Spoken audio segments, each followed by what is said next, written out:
கனமழை பொறுத்தவரைக்கும் மீண்டுமாக தமிழகத்தில் மிக தீவிரமாக வாய்ப்பு இருக்கு.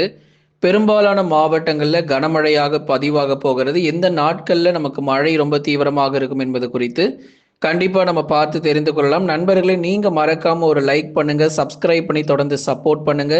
துல்லியமான வானிலை அறிக்கையும் பெற்றுக்கொள்ளுங்க. கனமழை வாய்ப்பு பொறுத்த வரைக்கும் சென்னை முதல் நாகை வரை இருக்கக்கூடிய பெரும்பாலான மாவட்டத்தில் மீண்டும் நமக்கு தீவிரமடைய போகுது. காலை மற்றும் பகல் நேரங்களில் வரக்கூடிய வெயிலை பார்த்து தயவு செஞ்சு ஏமாந்துட்டு போயிடாதீங்க.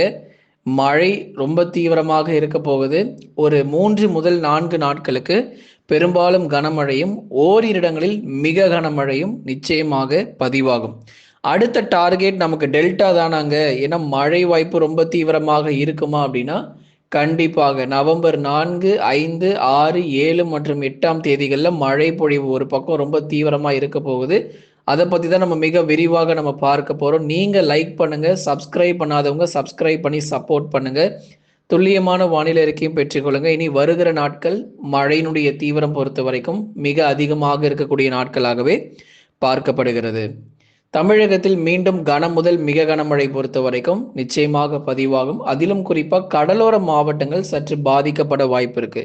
உள் மாவட்டங்கள், தென் மாவட்டங்கள், மேற்கு தொடர்ச்சி இருந்தாலும் கடலோர மற்றும் கடல் ஒட்டி இருக்கக்கூடிய மாவட்டங்களில் அநேக இடங்கள்ல கனமழை, ஓரிரு இடங்கள்ல மிக கனமழையும் பதிவாகும். எந்த தேதியில இந்த மழை வாய்ப்பு ரொம்ப அதிகமாக இருக்கும் அப்படிங்கிறத நீங்க மறக்காம தெரிஞ்சுக்கோங்க. வருகிற நவம்பர் 4ஆம் தேதி முதல் 8ஆம் தேதி வரை கடலோர மாவட்டங்கள் முழுவதுமாக கனமழை பொறுத்த வரைக்கும் ரொம்ப ரொம்ப தீவிரமாக இருக்கும். அப்போ 4ஆம் தேதியிலிருந்து 8ஆம் தேதி வரைக்கும் கடலோர மாவட்டங்கள் முழுவதுமாக கனமழை பொறுத்தவரை அதிகரிப்பதற்கான வாய்ப்பு இருக்கு. குறிப்பா சென்னை முதல் நாகை வரை இருக்கக்கூடிய அனைத்து கடலோரங்களிலும் இந்த மழை பொழிவு பொறுத்த வரைக்கும் ரொம்ப தீவிரமாக இருக்கும். சில இடங்கள்ல கனமழையாக இருக்கும். சில இடங்கள்ல பார்த்தீங்க அப்படின்னா மிக கனமழை கூட நம்ம எதிர்பார்க்கலாம். அதுல குறிப்பா தஞ்சாவூர், திருவாரூர் போன்ற மாவட்டங்கள், மயிலாடுதுறை, விழுப்புரம் போன்ற இடங்கள்லாம் கனமழை சற்று அதிகமாகவே பதிவாக போகுது. ஆகவே இது ஒரு தாழ்வு பகுதி பொறுத்த வரைக்கும் முழுமையாக தமிழகத்தில் கரை கிடக்குமான்னு கேட்டா நிச்சயமாக ஒரு தாழ்வு பகுதியினாலவே இந்த மழை பொழிவு அப்படிங்கிறது உறுதியாக அதிகரிக்கும். ஆனால் ஒரு புயல் வாய்ப்புகள், அதி கனமழை, அதீத கனமழை, வெள்ளப்பெருக்கு அப்படிங்கிறது கண்டிப்பாக கிடையாது அப்படிங்கிறதையும் உங்களுக்கு நம்ம தெளிவுபடுத்திடுறோம். இந்த 4ஆம் தேதியிலிருந்து 8ஆம் தேதி வரை வரக்கூடிய மழை பொழிவு பெரும்பாலும், அதாவது 80% மிதமான மழையும் 10% கனமழையும், மீதம் 10% பொறுத்தவரை மிக கனமழையாக பதிவாகும். அப்போ 70 முதல் 80% வரைக்கும் மிதமானதிலிருந்து கனமழையாகவே அதிகம் எதிர்பார்க்கப்படுது. குறிப்பிட்ட சில இடங்கள்ல மட்டும் கன முதல் மிக கனமழையாக பதிவாகும். மாவட்ட வாரியா நம்ம பார்க்கலாம். ஏன்னா கமெண்ட் செக்ஷன்ல சென்னைக்கு அடுத்து எப்போ மழை வரும், கடலூருக்கு எப்போ மழை வரும், புதுச்சேரி எப்போ மழை பொழிவு அப்படின்னு தான் நிறைய பேர் கேட்டிருக்கீங்க. கண்டிப்பா நம்ம மாவட்ட வாரியாக தெரிந்து கொள்ளலாம். அதாவது சென்னை, திருவள்ளூர், காஞ்சிபுரம், செங்கல்பட்டு, விழுப்புரம், கடலூர், புதுச்சேரி மற்றும் காரைக்கால், கள்ளக்குறிச்சி இந்த கடலோர பகுதிகள் நம்ம எடுத்துக்கிட்டோம் அப்படின்னா நவம்பர் 3 வரைக்கும் பெரிதளவில் நமக்கு மழை எதிர்பார்க்க முடியாது. ஆனால் நவம்பர் 4ஆம் தேதி ஒரு லேசான மழை, மிதமான மழையை ஆரம்பிக்கும். அப்புறம் 5, 6, 7, 8 தேதிகளில் சற்று வலுவான கனமழை பொறுத்த வரைக்கும் சென்னை, திருவள்ளூர், காஞ்சிபுரம், செங்கல்பட்டு, விழுப்புரம், கடலூர், புதுச்சேரி மற்றும் காரைக்காலில் எதிர்பார்க்க முடியும். அடுத்ததாக மயிலாடுதுறை, நாகை, தஞ்சை, திருவாரூர், அரியலூர், பெரம்பலூர், திருச்சி மற்றும் புதுக்கோட்டை உள்ளிட்ட மாவட்டங்களிலும் பரவலாக கணிசமாக மழை பொழிவு பொறுத்த வரைக்கும் தீவிரமடைய போகுது.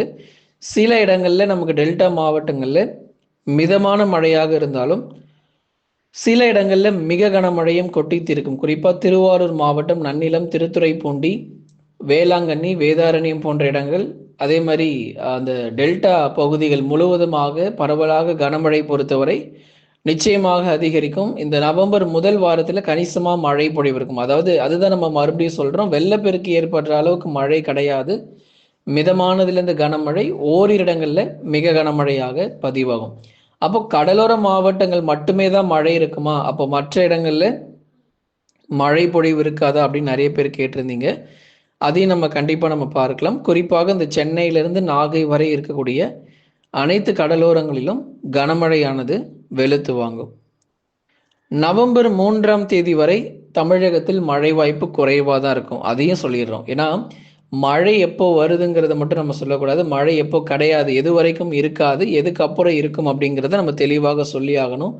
நவம்பர் 3ஆம் தேதி வரைக்கும் காலை, பகல் நேரங்கள்ல வெயிலுடைய தாக்கம் கொஞ்சம் இருக்கதாங்க செய்யும். அதிகாலையில பனிப்பொழிவும் நமக்கு இருக்க போகுது. ஆகவே ஒரு பக்கம் பனிப்பொழிவு, இன்னொரு பக்கம் பகல் நேரங்கள்ல வெயிலுடைய தாக்கம் பொறுத்தவரைக்கும் நிச்சயமாக எதிர்பார்க்க முடியும். அப்போ நல்ல வெயில் மற்றும் பனிப்பொழிவாக இருக்கும். இது ஏதோ டிசம்பர் மாதம் வந்தது போலவே நமக்கு தோன்றும். ஆனா அது டிசம்பர் மாதம்லாம் கிடையாது. அதனால வரும் நாட்கள்ல மழை குறைஞ்சதுனால பனிப்பொழிவு பொறுத்தவரைக்கும் சற்றே தீவிரமடையும். ஆகவே இந்த நவம்பர் 3ஆம் தேதி வரைக்கும் அதிகாலை நேர வெப்பநிலை பொறுத்தவரைக்கும் கணிசமாக படிப்படியாக குறைய ஆரம்பிச்சு பனிப்பொழிவு நமக்கு காணப்படுவதற்கான வாய்ப்பு இருக்கு. மற்றபடி நமக்கு மழை வாய்ப்புங்கிறது 3ஆம் தேதி வரைக்கும் பெரிதளவில் எதிர்பார்க்க முடியாது.